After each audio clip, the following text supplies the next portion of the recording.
Je reçois un texto dans lequel on me dit qu'on a été référé par une dame de Glassdoor, puis on me demande si je serais intéressée à faire un petit travail à temps partiel en ligne.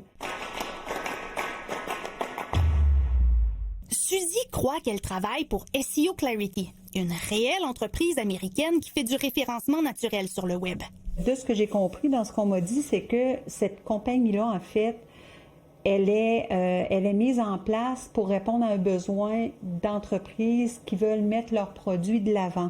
On ne fait que pousser le produit de sorte que si, exemple, vous décidez de chercher une montre, bien que ce soit celle-là qui sorte en premier.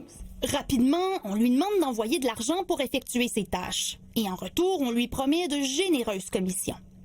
Le travail s'effectue en quelques minutes, ça lui semble très avantageux. Et Suzy en a la preuve. Elle reçoit bel et bien des paiements pendant quelques jours. Donc là, c'est là que je commence à envoyer de l'argent. Mais les montants demandés augmentent jusqu'à ce qu'elle ne soit plus en mesure de payer.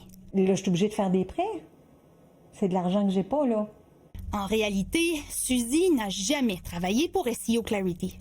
Elle a été victime de ce qu'on appelle une fraude à l'emploi.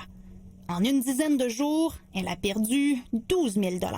J'ai dû retirer du REER pour continuer à payer mon appartement, à pouvoir manger. La fraude à l'emploi survient lorsqu'un fraudeur se fait passer pour un employeur légitime afin d'inciter une personne à fournir de l'argent, des renseignements personnels ou à effectuer des tâches sous de faux prétextes d'emploi.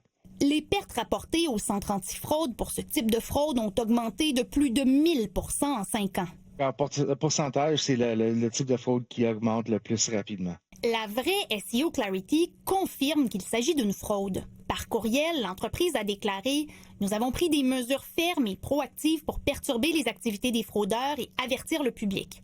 Leurs actions incluent notamment une plainte au FBI. » Ah, mon Dieu, mais un grand scénario, mais tellement bien ficelé. Les fraudes à l'emploi peuvent prendre plusieurs formes. Si vous recevez une offre non sollicitée ou si on vous demande d'envoyer des fonds pour effectuer vos tâches, méfiez-vous. Élisabeth Ménard, TVA Nouvelles, Montréal.